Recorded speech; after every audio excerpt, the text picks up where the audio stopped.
Elizabeth seems to know. Thank you. Okay, welcome. Welcome back. Good evening. So we are moving through the scriptures in a rapid pace, and we're covering a lot of terrain, and we're trying to cover the big ideas. And as I've been saying a number of times, the ultimate issue for us is not so much that we are just taking in Bible knowledge. It's that the point of the Bible knowledge is a devotion, a living relationship with a personal God. So let's take a minute and review a couple of quick thoughts because I think they're really important. And I want to go back to say one or two things about Deuteronomy. Deuteronomy is a massively significant book. And in the Jewish mindset, and in the lexicon of Jewish thought, Deuteronomy is a really, really significant book. So, assuming you've had a chance to read it, maybe not, and that's okay. But you're going to see a bunch of stuff in Deuteronomy that shows up in the New Testament. So many phrases as you go through this, if you've never done this before in the Bible with this kind of fast, full-scale sweep, so many phrases you're going to read in the New Testament, you're going to realize that came out of Deuteronomy, or that came out of the Psalms, or that came out of Genesis. And if you're less acquainted with the Old Testament, you might have read it in the New Testament and sort of seen it and thought that was its originating point. But so much stuff in the New Testament comes out of what we would call the Old Testament. So I have a good friend who's a rabbi, and we exchange notes periodically, and sometimes I'll ask him, like, hey, give me some intel on what's a Jewish interpretation of this or that. Anyway, I've mentioned this a little bit, but Michael Knopf is my friend, and he's the rabbi at Temple Bethel down on Grove in Carytown area.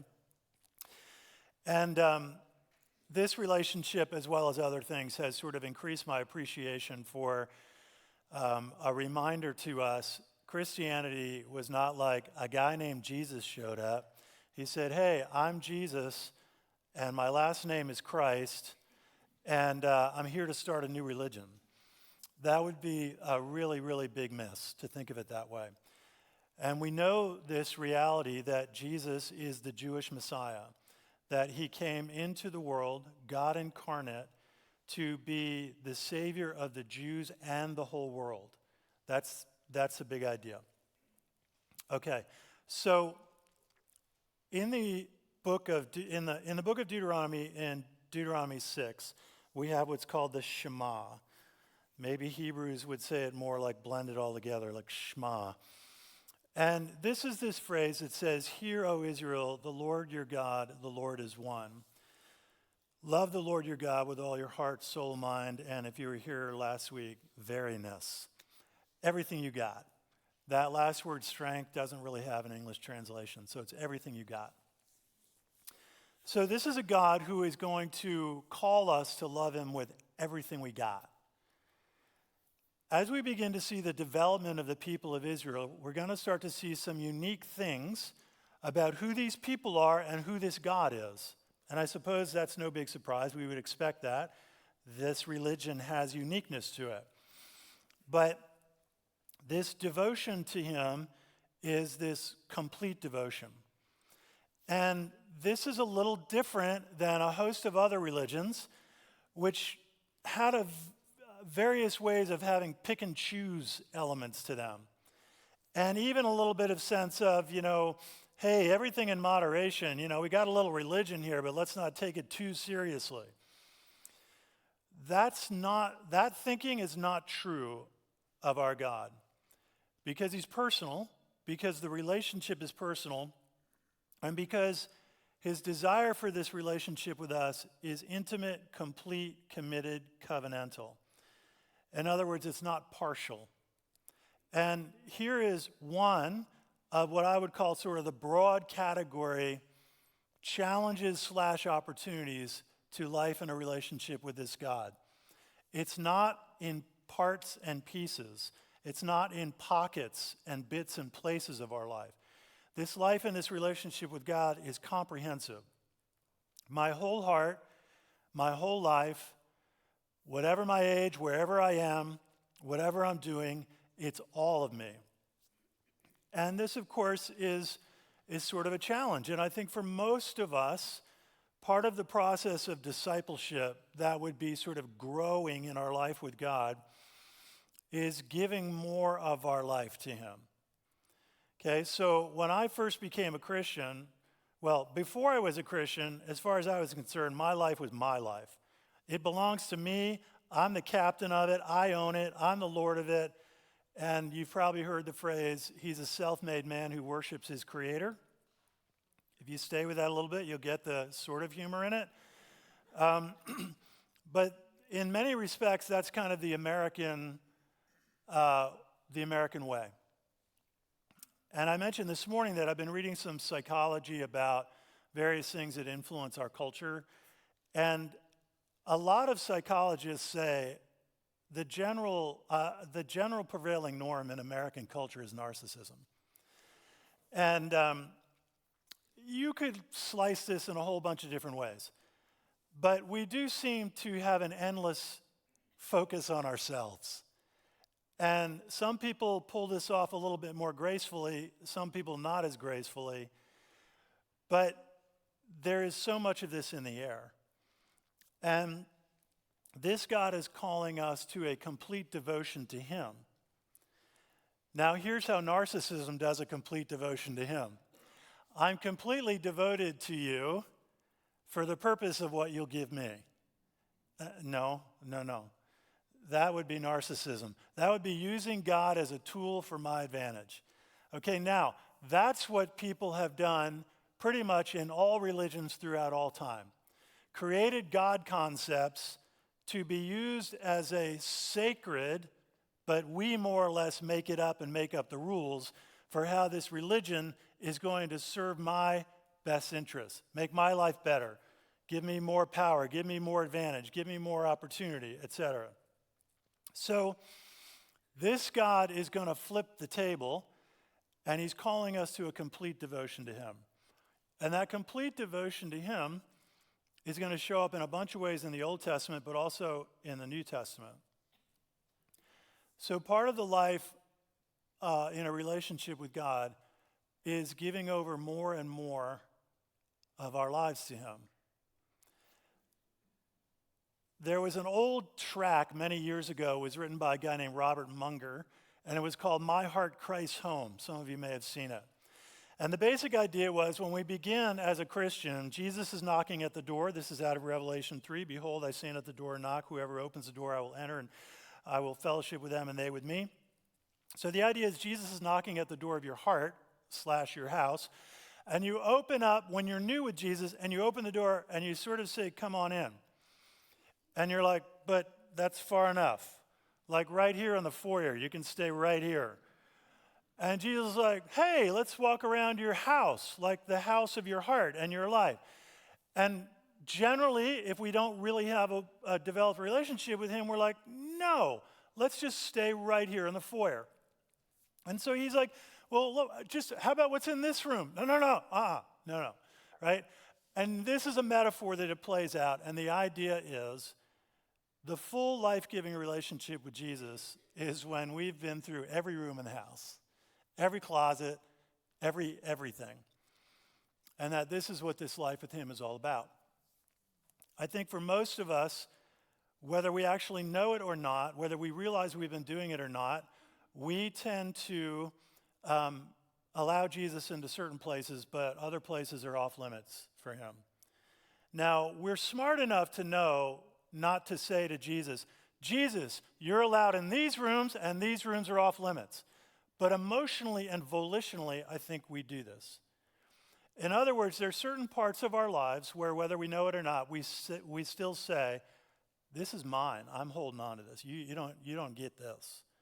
You can have all of this, and I can put on a good show of a Christian religious Bible study, small group, church-going habit, but I'm reserving a bunch of this stuff for myself. It's off limits to you. So this invitation with this God, we're going to see as we're going through the Old Testament and moving into the New Testament, it's a full, thoroughgoing, complete relationship. And that's a challenge. I don't remember if it was St. Augustine or one of the other church fathers or mothers who said the process of growing in our relationship with God is increasingly surrendering more territory of your heart to Jesus. And I get that and I appreciate it because usually early on with Jesus, if we don't know him very well, we don't really trust him and we're not sure what he's going to do when he comes into our lives. But if we are gracefully able to continue to grow with him, what we see is that as he keeps moving more and more into our lives, what he does is he gives us more life. But we're afraid he's not going to do it. And so in many respects, we're like Israel, who God freed from Egypt. And for quite a long time, they're like, we don't like this freedom thing. We prefer the bondage we know to the freedom we don't know. Okay? And what does the don't know thing mean? It means faith. It's this big, huge thing in this life that we have with God called faith. And faith, as I've been saying, is a very unique way to live a human life. To actually say, I am going to trust God and mean it, right? We all know the lingo. If you've been around for a while, you all know the lingo. We can all say, I'm going to trust God with this one, when the fact is we know we're not going to trust him at all. We're just going to manage it, control it, and angst over it. Maybe we should just say that. What do you want to do with this? You know what I'm going to do with this? I'm going to try to control it and manage it and be anxious about it and worry about it. That's what I'm going to do about it. Well, good for your honesty. So, back to Deuteronomy 6. Love the Lord with all your heart, soul, mind, and all your veryness. Okay, the word Shema, to hear, a lot of words in Hebrew like this. It means to hear and obey. You can't separate the two.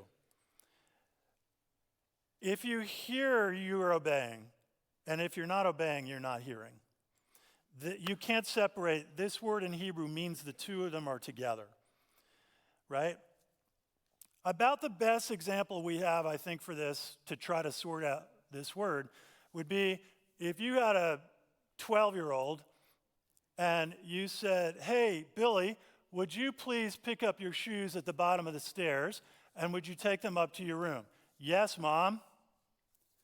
Hour later, no movement. Nothing happened. The shoes are still there. And then what are you going to say? Billy, did you hear what I said? Well, you know he heard what you said. He said, yes, Mom. You know he heard it. The issue is not did you hear it. The issue is then why is there no action? Why is there no response happening here? So this Hebrew word to Shema, to hear, O Israel, the Lord your God, the Lord is one. Love him with all your heart, soul, mind, and strength. It's hear means hear and obey, hear and obey, hear and obey. You can't separate the two. Okay, so where this gets a little uncomfortable for us is if there is not obedience happening, then I'm not hearing it. Your ears may have heard it, but your emotion and your volition rejected it. You understand that, right? You get the difference, right? I heard you. Well, how come there's no action then? Because I rejected what I heard. If only for a moment, or for 20 minutes because I want to watch the end of ESPN, or forever. So this is very important. Hear, O Israel, the Lord your God, the Lord is one. Now, you turn in the New Testament where you're going to get a little bit more on this. If you're familiar with the scripture, you know you're going to get this in James chapter 2. And in James 2, Dan, if you're able to pull it up, 18 through 20, we're trying a little bit of tag teaming here, and we'll see how it goes. But this is where James is talking about faith and works. And it's always interesting to me how Christians debate these two things. You know, they're like, well, I have faith. I got faith. Well, where's the action that comes from the faith? Well, I got faith. So then somebody says, well, I've got the action. Well, where's the faith? Right? In other words, there are a lot of people who do good things, but there is no personal explicit faith in Jesus Christ. So I've got works, but I don't have faith. And then other people might say, well, I have faith. Well, what are you doing with it? I'm not really seeing any results in your life, right? The point here that James is making goes back to Deuteronomy 6 to the Shema. They're inseparable, faith and works. Okay. Let's move a little bit forward. And what I would suggest is we take a quick look at, let me finish a little Deuteronomy section because I want to come back to something I mentioned this morning and try to flesh it out a little bit more. Deuteronomy 17, I had this morning, 14 through 17. Okay, God speaking to Moses, speaking to the people of Israel. When you enter the land the Lord your God is giving you, and you've taken possession of it, and you've settled in it, and you say, let's set a king over us like all the nations around us, be sure to appoint over you a king the Lord your God chooses. Okay, you're going to get a list here of criterion. What's the resume criterion for the king? First one is a king the Lord your God chooses.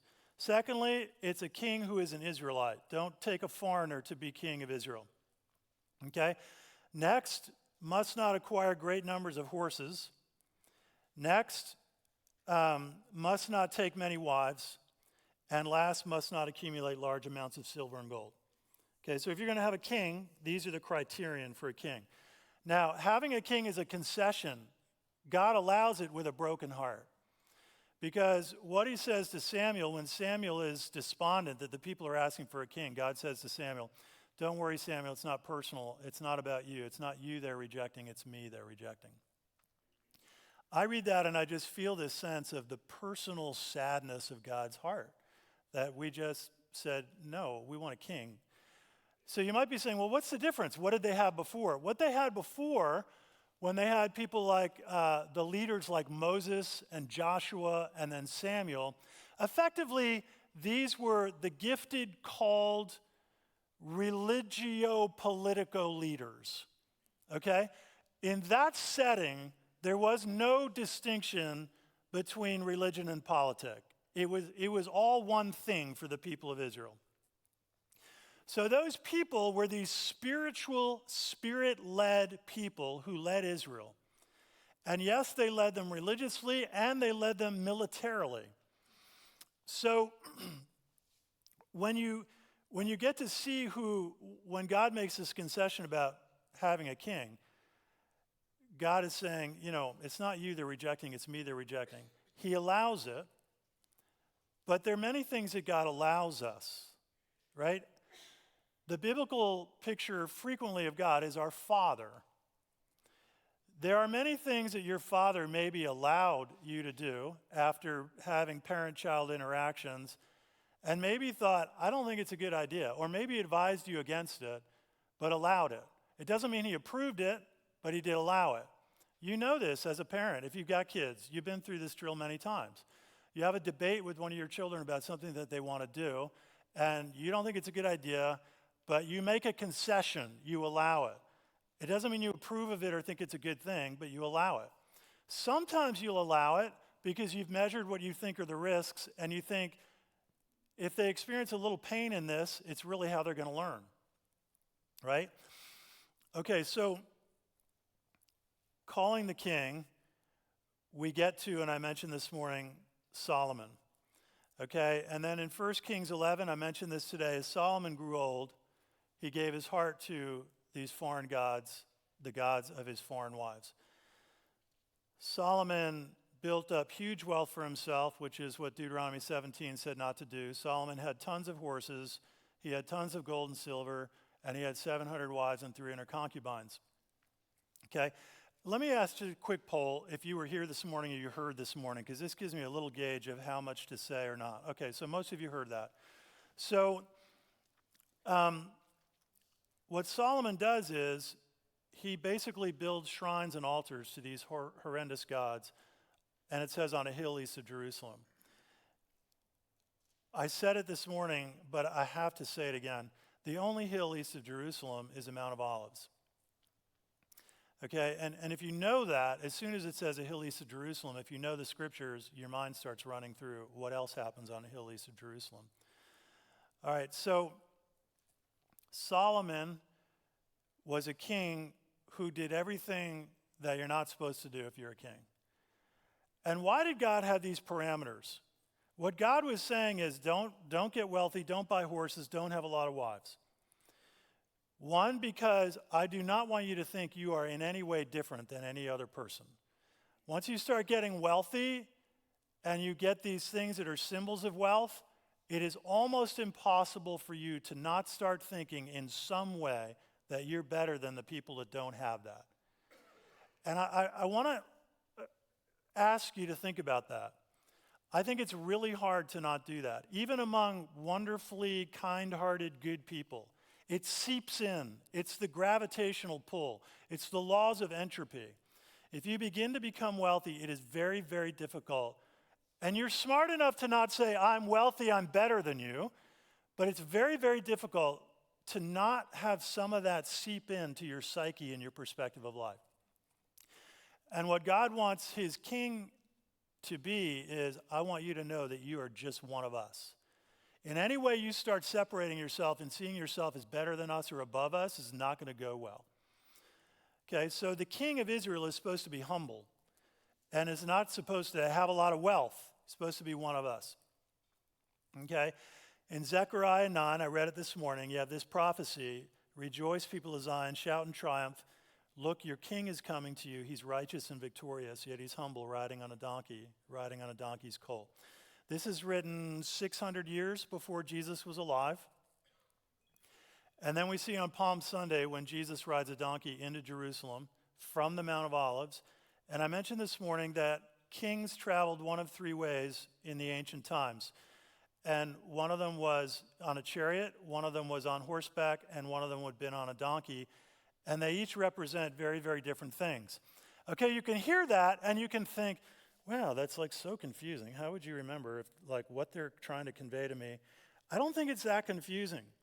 It would be a little bit like a king coming into town today and riding a bike or driving a four-door sedan or coming in a tank, like an army tank. You wouldn't be that confused what his intentions are. If the king's riding a bike, you're like, looks like a good guy. I mean, looks pretty non-threatening, right? He's not come with an armory. If he comes in the car, he's got more power available to him. If he comes in the tank, you're like, oh, this doesn't look good. So in those days, if a king rode on horseback, it was an expression of military intent and triumph. I mean, a horse is big. This guy's sitting up on a big horse. These would not have been little horses. They've been big war horses. The guy's big. It's an intimidating thing. A donkey is not that high off the ground. Sometimes you could look, I think for a person like me, if I sat on a donkey, my feet would almost touch the ground. It would be funny looking, looks like he's riding a big dog into town. So if you're riding a donkey, it is a very humble expression. And donkeys are not powerful. They're not quick. They're not that smart. Everything about it represents humility. They're small, diminutive. So when Jesus rides into Jerusalem on Palm Sunday, he's on a donkey. He is the king who did not build up wealth. He didn't come from wealth. He didn't have wives who took his heart away to foreign gods. And he comes in humble on a donkey. And what's that king going to do? He's going to lay his life down and go to a cross. Okay? When we get to the New Testament, we'll talk more about the fact that he's going to lay his life down. All appearances are that the prevailing forces put Jesus on a cross. Make no mistake about it. Jesus laid his life down. And the New Testament says it quite clearly. And when Jesus says, all authority in heaven and on earth has been given to me, and when Pilate says, don't you know that I can have you killed? And Jesus said, you would have no authority except that the Father gives it to you. So he has all this authority, but he's the king in disguise because he has all this humility. And this, of course, is why it's easy to miss who Jesus is. So he comes into town on the donkey. And then in Revelation 19, when Jesus will return, I read this morning. This is John's vision in Revelation. Then I saw heaven standing open, and there before me was a white horse. So now we're talking about a horse. We're not talking about a donkey. and its rider is called Faithful and True. With righteousness he judges and wages war. He is dressed in a robe dipped in blood, and his name is the Word of God. Remember John 1, in the beginning was the Word, and the Word was with God, and he was God, and without him nothing was made that has been made. His name is the Word of God, and he has a name written on his robe and on his thigh, King of Kings and Lord of Lords. This is Jesus returning, this time on a horse, to bring the grand, glorious victory of God, where all sin, darkness, death, and evil is defeated. So he came the first time on a donkey. When he comes next time, he'll come on a horse. Okay, so you have these pictures of the kings and what this whole kingship is all about. And the history of the kings of Israel is not a good history. And I gave most of that this morning, so I'm not going to redo that. But when you read through the kings and how it all went, it's just a huge mess of families and all the stuff that comes with that. When I was younger, I probably had a lot more, let's just call it judgments about people whose lives were a wreck. And now I'm older and I have much less judgment about people whose lives are a wreck because I know myself better and I know life better. And I look at these kings, and as I said this morning, it doesn't matter if you're Queen Elizabeth or Prince Charles or one of the Saudi Arabian kings. It's a human being. You're a human being. And the Bible's quite clear. All have sinned and fall short of the glory of God. Romans says God is no respecter of persons. And so we develop these positions of power and strata and economic and wealth and the whole thing, but the biblical story is you're a human being. I don't care how much money you got, you're a human being. I don't care how big your palace is or your house is, you're a human being. And at this true level of life, we are all in this together. And it is the true level of life, right? Because when you see all the wealth and you see all the trappings, you're thinking, well, maybe these guys will be like really extra special and particularly virtuous. They're not. They're just like the rest of us. Okay, so we get to Joshua. Okay, I mentioned this book last week. If you weren't able to be here, this is Eugene Peterson's book called The Invitation, and it's the introductions to all of the books of the Bible from his translation called The Message. Okay, for most modern readers of Joshua, the toughest barrier to embracing this story as sacred is the military strategy of, quote, holy war. What I've translated as the holy curse, killing everyone in the conquered cities and totally destroying all the plunder, animals and goods. Massacre and destruction, no survivors is the recurrent refrain. We look back from our time in history and we think, how horrible. But if we were able to put ourselves back in the 13th century BC, we might see it differently. And this is the historian's challenge. Anytime you're reading this stuff, you are a historian. But the historian's challenge is to try to embrace what it would have been like in that day and in that time and in that moment with those conditions, those pressures, etc. And it's virtually impossible for us to do that. Okay, so no survivors is a current refrain. If we could be back in the 13th century BC, we might see it differently. For that Canaanite culture was a snake pit of child sacrifice and sacred prostitution, practices ruthlessly devoted to using the most innocent and vulnerable members of the community to manipulate God or gods for gain. Okay, so you have to try to wrap this around a modern mind. We live in this culture that says we think the poor and the vulnerable should be cared for, right? Yes. So we don't like it when we see the Israelites killing all these people. Yes, but these peoples were people who were constantly killing, taking advantage of, torturing, and sacrificing to their gods, the poor and the vulnerable. And so God has been saying to them, stop it, stop it, stop it. They don't stop it. And God, who is righteous and holy, says, I'm not going to have this on the earth. This wickedness, this evil, and this darkness, I'm not going to have it on the earth. So we hear this with modern American ears, and it's a real challenge for us. So let me see if I can get us back to where we want to be, and I'll make a little note here. I mentioned this last time, but we're going to try some note-taking here and see if we can get this to work. Oops. So we live in a Western, liberal, individualistic, did I get it? I don't know. Democracy. Okay? Western, liberal, individualistic democracy. This is who we are. It's the air we breathe. It's life as we know it. When you've lived in a culture, when you've lived in it without real evaluation, you're just thinking that's life. That's normal life. That's the way it's supposed to be, right? I mean, that's life the way it's supposed to be, right? Maybe, maybe not. There's been a lot of cultures in other parts of the world and in other historical times that did it very differently than this. So here's what I think as Americans in 2022, we're inclined to think. Well, we got more money and we've become the most prosperous, so we've nailed it. We're the ones who have gotten it right.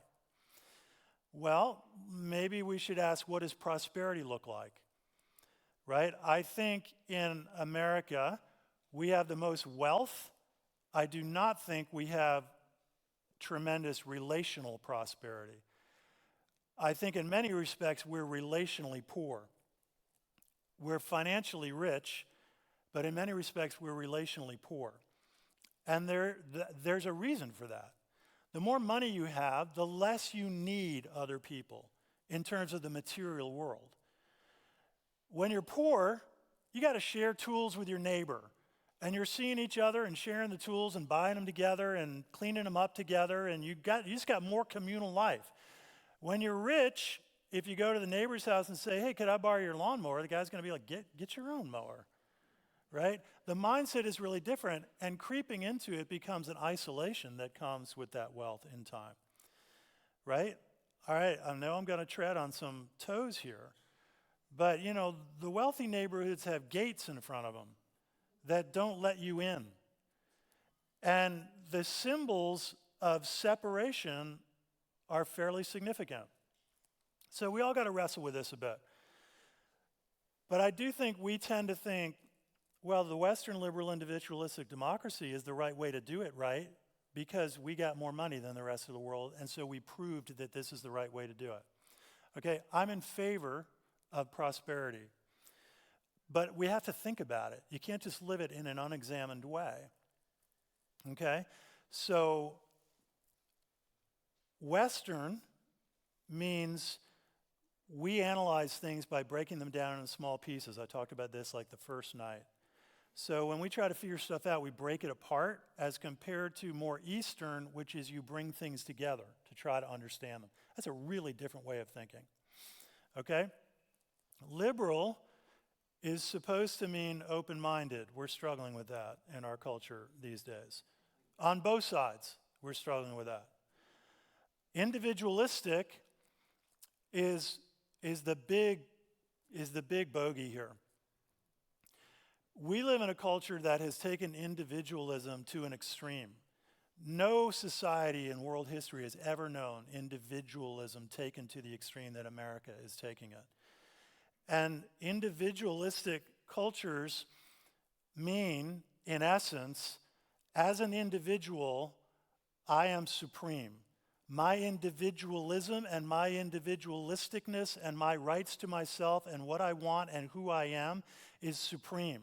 So you cannot, nobody has any right to say anything to me about who I am and what I believe and who I believe that I am, right? And you might hear that and say, of course, nobody has a right to say that to you. That's an individualistic culture that says that. In a communal country, the neighbors are still disciplining the neighbors' kids. And the teachers are still disciplining the kids. In America, that's long gone. You can't discipline my kid. Your beliefs about discipline are different than mine. The individualism and the individualistic nature of it, what we've done is we've made the individual supreme. And this is not going well. So when you begin to realize that we're reading the Bible that is an Eastern, as compared to Western, it's Eastern.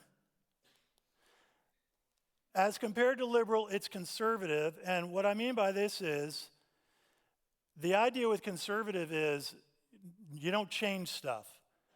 You don't change it. You keep it the way it is. I remember a seminary professor who was talking about this, and he said, in Moses' day, he was making a joke about if there was such a thing as advertising. He'd be like, hi, I'm Moses, leader of Israel, and I'd like to tell you about Alpha Soap. We've been using Alpha Soap in Israel for the past 14,000 years. Nobody's ever changed the formula. Okay, so the point he's making is, in America, marketing and economies run by what's new. This is the new and improved formula. This is the new and updated car. This is the new and better, right? And he says to a Jewish mind, they would have said, y'all need to get your act together and learn how to do something because you keep apparently not knowing how to do it because you keep coming out with something new every year. If you would get your act together and be like us, you find what works and you keep it for 1,000 years. That's the mindset. We do what our fathers have always done. Now, you hear that and you're like, I can't believe that. That's because you're raised in a liberal culture. There are people who are sure that that's the way to live life. To do it the way your fathers have done it. It's much more communal. It tends to be much more cohesive. It tends to not create as much wealth. Okay, so as compared to individualistic, these cultures are communal. And then they're not democracies. They usually are more authoritarian, or they're more royal with monarchies. Okay? Now, you can hear that and say, oops, that was on erase. Anyway, you could hear that democracy part and say, more authoritarian? That's horrible. Well, what if the authority is a good authority? What if they're really good and they're really wise and really insightful? We're like, we don't trust that. Why? Because we're a democracy. We're like, we don't trust that kind of power. But you understand that Israel was a theocracy. Theology meaning God. It's a godocracy. God is the head of us, right? That is so different than the way we think. So when we're reading all this stuff and we're trying to evaluate and understand it, if we're trying to evaluate stuff from Eastern cultures in 1400 BC, and you're going to evaluate it by insisting that it fits into a 2022 Western liberal individualistic democracy, it's going to be really hard. They're just so different. Okay, I think you get it. Let's go on to Joshua. We open with Joshua. I love the opening of Joshua. And God says to Joshua, hey, Joshua, Moses, my servant, is dead. Now lead these people and be strong and courageous. This phrase, be strong and courageous, repeats itself over and over again in Joshua. I once had a friend say the word to encourage means to put courage into. So simple, but it's always stuck with me.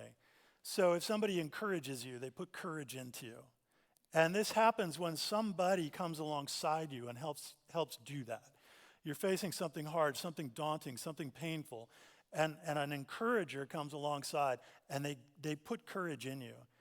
And, some people are like, I want to be somebody who has really significant gifts for the cause of Christ. I'm just an encourager.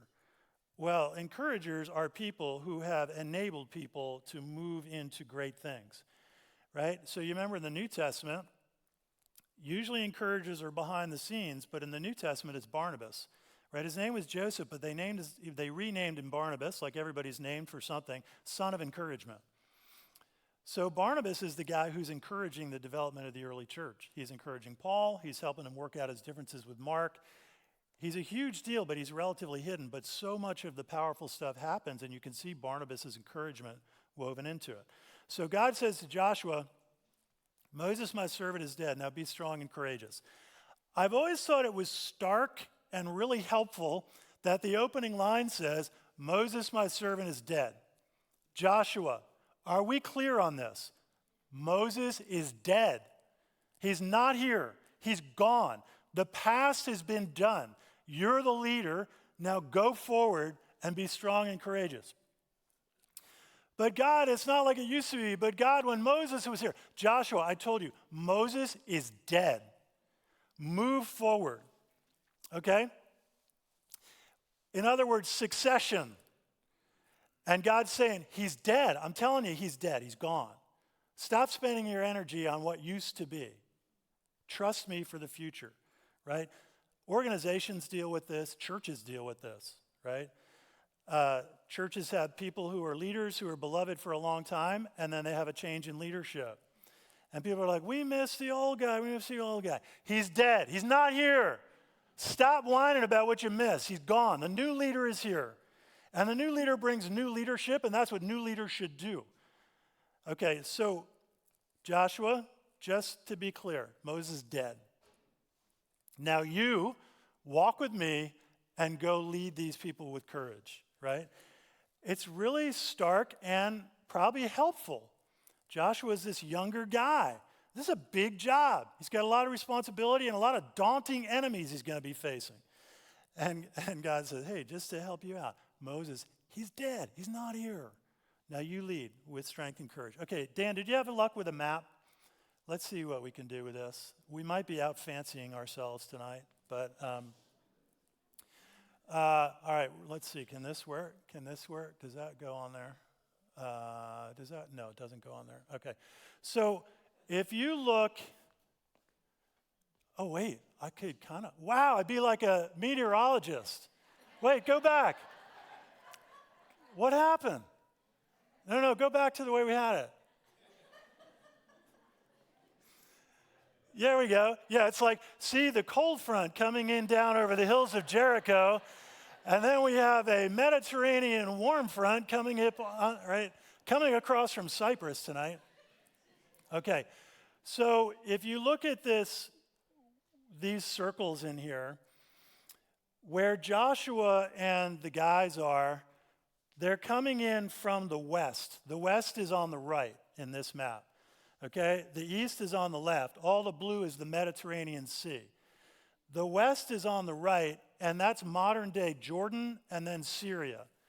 So if you go to the Dead Sea, which is the bigger lake in the map, that's the Dead Sea. The line running straight up to the lake above it is the Sea of Galilee. And so the Jordan River moves into the Sea of Galilee, runs down through the valley, and drains into the Dead Sea. To the right is the east, and that today would be about halfway up, you'd get Syria, and about halfway down, it would be Jordan. Okay? So the Israelites are coming in from the right, from the west. Down here, if you go this way, Egypt is down here, right? You got the Sinai down here. Egypt is down here. So there is a route, you remember, where the Israelites could have come to Canaan short. Egypt would be here. Take the short road right here, just like right up the coast. But you remember when Moses was traveling with the Israelites and he said to the kings, hey, can we travel through your land? Promise we won't take your crops and your animals. We're just going to travel on what was called the King's Highway, and we'll be through in a jiffy. And they're like, nope. Long story, of course, this forces them to not take the short way up to Canaan. They end up having to go this way. And they come all the way around, and then they're up in here, and Joshua and the guys are over here, and they're going to cross the Jordan, which is right in here, and they're going to get into the military campaign of taking over these city towns. So, Jericho is first. You remember it? And then Ai, and then these other towns. One of the things that's really helpful when you do this, if you can, print maps while you're reading it. It is really, really helpful. You're like, oh, that's where they are. That's where they're going. Oh, they were up there. Wait, isn't that Galilee? It is Galilee. I had no idea that was Galilee. Like a lot of this Old Testament stuff that's happening, it's happening all around where a lot of the New Testament stuff happened. So Joshua is leading the people, and they're coming across the Jordan River. This is the second time God will hold waters back, and Joshua leads the Jews across the Jordan River into Canaan. And there are ballpark 2 million people. So this is not like a Boy Scout troop. 2 million people, and you're getting them across the Jordan River, and you get them into Canaan. First city, town they come to of any size is Jericho. Okay, I don't know what you think about when you think about these places, but when you read about all these people, like the Hittites, the Jebusites, the Amorites, and all that, they're like big tribes, and they vary in size. Some of them might be 3,000 people. Some of the big ones might be 12,000 people. But they're people groups, tribes really, that have settled in these different areas and more or less claimed them. And the way that I first began to understand it is, try to think back on your American history, and you've got sort of like in your mind, there are different Native American Indian tribes. So you've got the Sioux Indians, and they're in this territory. And then you've got the Comanches, and they're in this territory. And then you've got the Seminoles, and they're in this territory. It's kind of, not exactly, but kind of like that. And when you hear about the leaders of these people, they're kind of like chiefs, kind of like tribal chiefs. And in a sense, it's kind of like what Moses was and what some of the subsequent leaders are going to be like. So some of them lived more or less camped out in the countryside, but the more established, more sophisticated ones had built, they call them cities, but it's probably 600 homes. And these homes are like square, cinder block, kind of mud, cinder types of affairs. And usually they would build walls around them. So you'd have what would be called a walled city. And of course, the walls were to try to protect you from intruders and so on.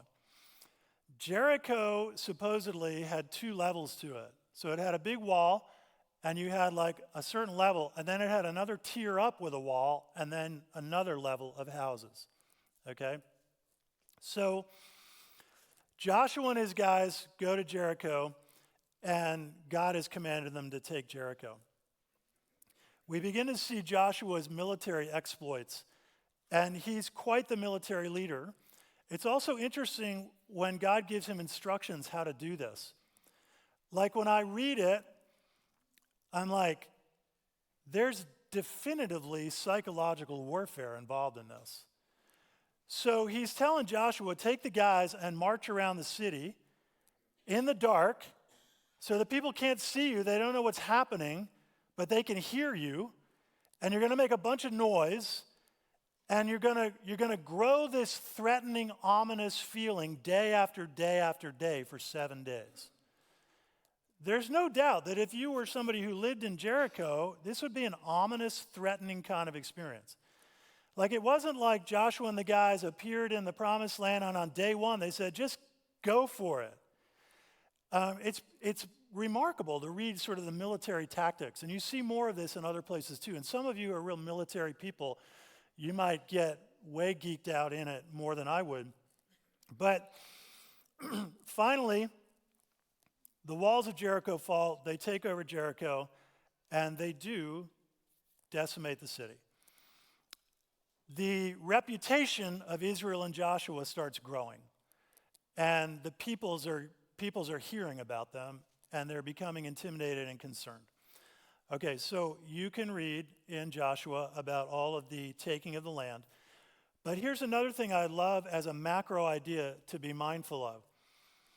God says, I'm giving it to you. I've said this before, but I got about 8 ideas that to me are so important. I think they're so important, you're going to hear about them a lot. God says, I'm giving it to you, and guess what? They have to fight like crazy for it. And this seems discordant to us.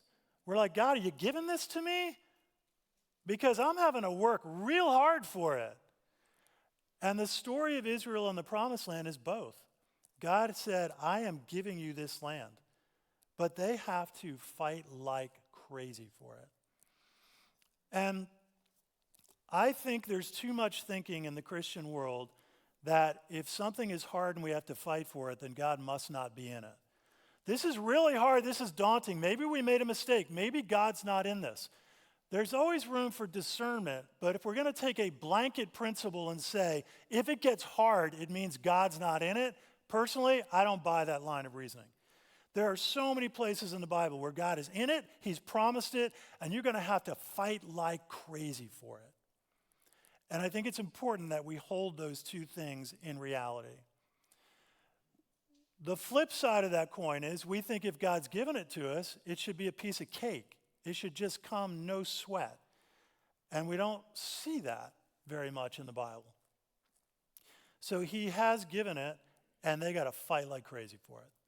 And I just think that's an important concept, and it overrides a prosperity gospel and a bunch of other stuff that I don't personally agree with. So you get Joshua and the campaign. All right. In Deuteronomy and Joshua, you have the choosing moments. Okay? Choose your devotion. So let me read Deuteronomy 12:31. Let's take a look at that. And then Deuteronomy 30:19 and 20. Dan, if you're thinking, man, he's being tough on Dan. Dan already has this. He knows it. All right, Deuteronomy 12:31. You must not worship the Lord your God in their way. He's talking about these surrounding peoples and the way they worship. Because in worshiping their gods, they do all kinds of detestable things the Lord hates. They even burn their sons and daughters in the fire as sacrifices to their gods. Literally burn living children as sacrifices to their gods. This is one example of the detestable practices of these people that God says, I won't stand for it, and you are not to do it.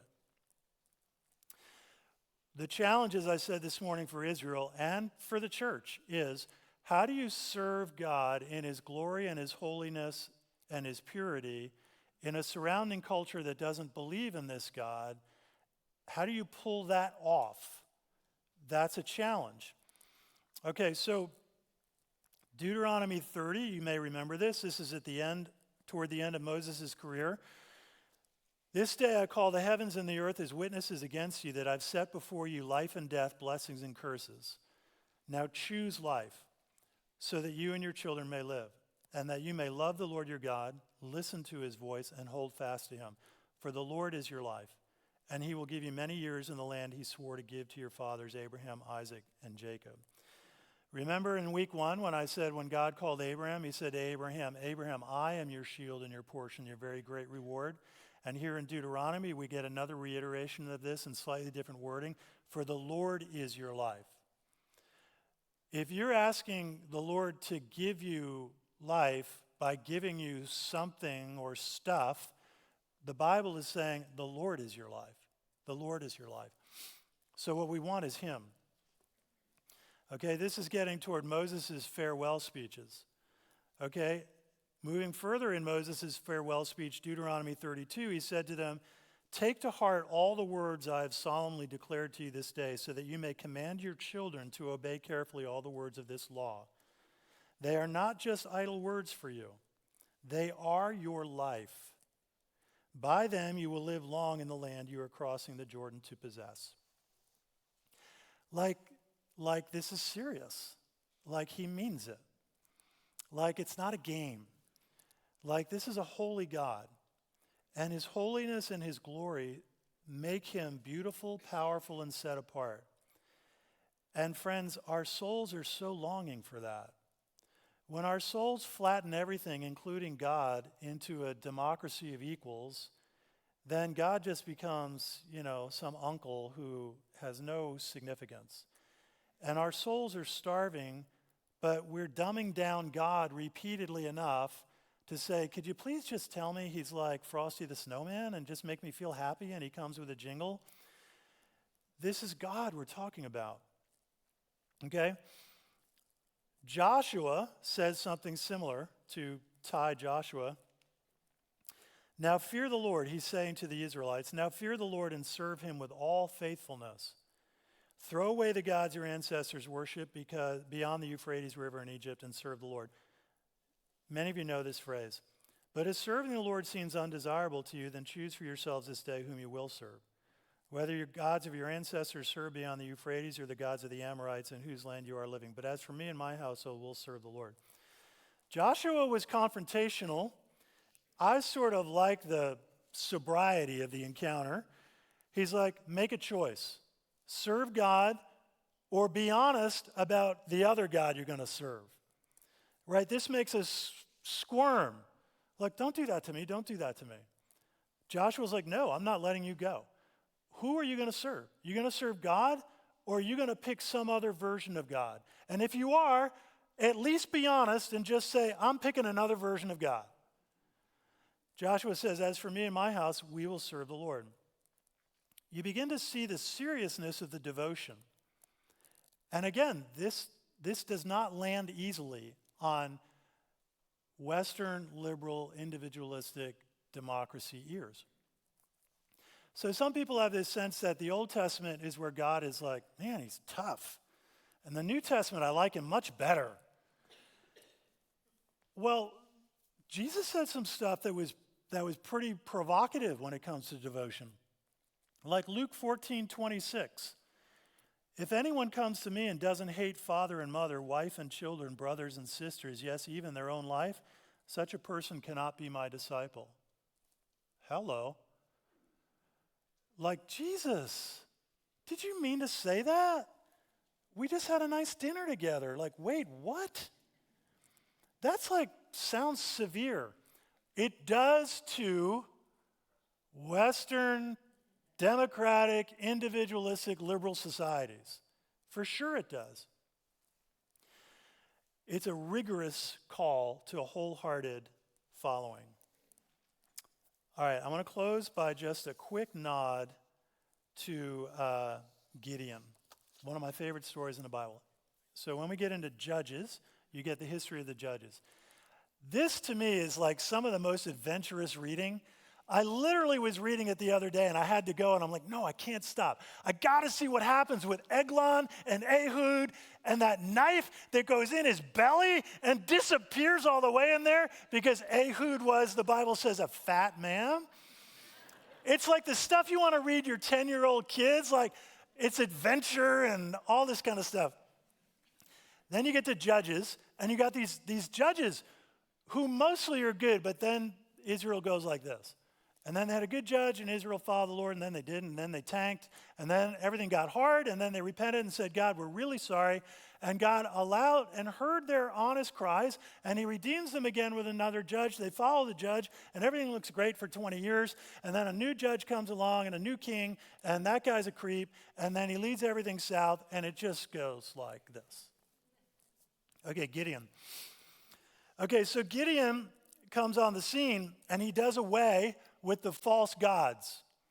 He smashes down the shrines to Baal and to Asherah, and he's purifying things. He's not going to stand for it.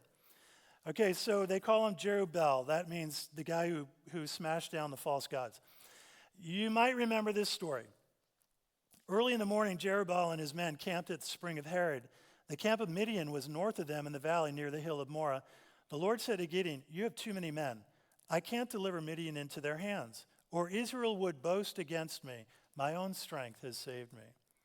Now announce to the army, anyone who trembles with fear can turn back and leave Mount Gilead. So 22,000 men left, while 10,000 remained. But the Lord said to Gideon, there's still too many men. Take them down to the water, and I'll thin them out for you there. If I say this one shall go with you, he'll go. But if I say this one shall not go with you, he won't go. So Gideon took the men to the water, and there the Lord told him, separate those who lap the water with their tongues as a dog laps from those who kneel down to drink. 300 of them drank from cupped hands, lapping like dogs. All the rest got down on their knees to drink. The Lord said to Gideon, with the 300 men that lapped, I'll save you and the Midianites into your hand. Let the others go home. Okay. One of the things that you see perpetually throughout the Bible is God works best when we're in underdog status. And you see the principle here. If you have all these men and all this power and all this military advantage, you're going to win the battle, and you're going to say, look, we just did it ourselves because we're so smart and so strong, and we had such a good battle strategy. No, I'm going to make the odds much, much, much more challenging for you. And when you see that you have the victory, you're going to know you couldn't have done this on your own. You just couldn't. And then you're going to thank me because you're going to know you couldn't have done it on your own. Okay? So, Gideon has 32,000 men. Okay, he's a military commander. And God says to him, you got too many men. Well, first of all, if you're a military commander, generally speaking, you're like, there's no such thing as too many men. Depends on the mission, I know. But he says you have too many men. So he says, first of all, let's get rid of the ones who are scared. Fair enough. I appreciate how honest it is. Like Gideon's like, if you're scared, you can leave. But then 22,000 leave. I think, I was like, why? I didn't mean that many. But it's a good thing. And it apparently happens without reprisal. If you're scared, you can go. If you don't want to be here, you can go. Actually, that's probably a good thing because you want the guys who are invested and courageous and ready to go. Again, I'm no battlefield historian, but when you read about it, people who are particularly afraid and scared on the battlefield, and of course we all know it would be terrifying, but those people can create a lot more hardship. So you're like, no, just let them go, and don't punish them, just let them go. Okay, we're down to 10,000. Still got way too many guys. Go down to the river, and I want you to offer them a drink. Basically, here's the distinction. The guys who cup the water and drink it like this, keep those guys. The guys who get down on the edge of the river and they're really thirsty and they just put their face in the water and they start drinking it, tell those guys to go home. And you're like, what the heck is going on? It's amazing how this stuff comes along. I think what God is saying is the guys that cup the water and are standing there drinking are vigilant. They're looking around. They're on their feet. They can move, they can act, they can respond. The guys who kneel down on their knees and put their face in the water, they're completely negligent to the dangers that are around them. Let those guys go. Take the 300 guys who want to be here and who have this vigilant attitude. These are your guys. And then they go on and they win the battle. The point that comes with that is, I think as Christians a lot of times, we do well to remember this.